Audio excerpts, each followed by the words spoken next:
In just 2 months, the Orland Park Board has approved borrowing that will nearly double the village's existing debt. By the end of 2024, Orland Park carried about $91 million in outstanding general obligation bond debt backed directly by taxpayers. And 2024 closed as a surplus year, with funds rolling into 2025. Then came October, then December, 2 bond ordinances, more than $82 million in new borrowing authority, approved weeks apart. The first came in October, $42 million in new general obligation debt. When the vote was taken, no capital projects were cited. A trustee asked for a breakdown.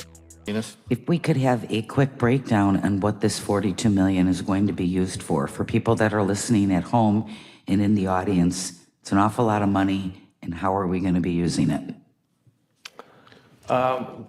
And maybe we can, so this is, for the folks at home, we had a extensive discussion regarding the debt servicing for the village.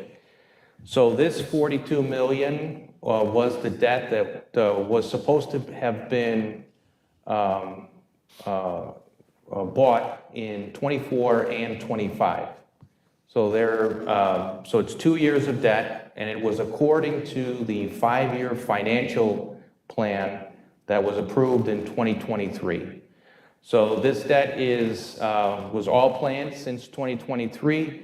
There was it was not sold when it was supposed to be, and now we're just going through the process for projects that were approved in 2024 and 2025.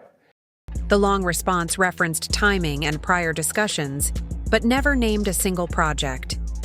What was explained was timing, not necessity. Subsequent materials show the borrowing tied largely to reimbursements for projects already completed in 2024 and 2025. In other words, the village paid first, then chose to issue debt afterward. Officials described this borrowing as planned. So we went to the plan they referenced, the 5-year capital improvement plan. It shows individual projects spread across years, with modest, itemized amounts. What it does not show is a $42 million bond issuance, or any schedule matching what was approved in October. The village manager said this debt was supposed to be bought in 2024 and 2025.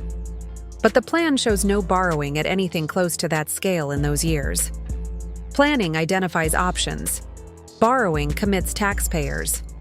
2 months later, the board approved borrowing again, $40.5 million, this time said to be for 2026. So we went to the 2026 budget. The budget lists $34.4 million in bond proceeds, not $40.5 million. Before 2026 has even begun, the board has authorized more borrowing than the budget it adopted in the same month contemplates. This budget belongs to the current administration. They wrote it, they adopted it, and they exceeded it before the year even began. Just as in October, the explanation offered at the meeting doesn't align with the governing documents used to justify the borrowing. The pattern is the same: certainty in debt, ambiguity in planning, accountability deferred until after the vote. And this didn't happen in a vacuum.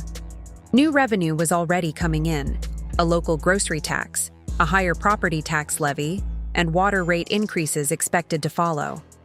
This wasn't about running out of money.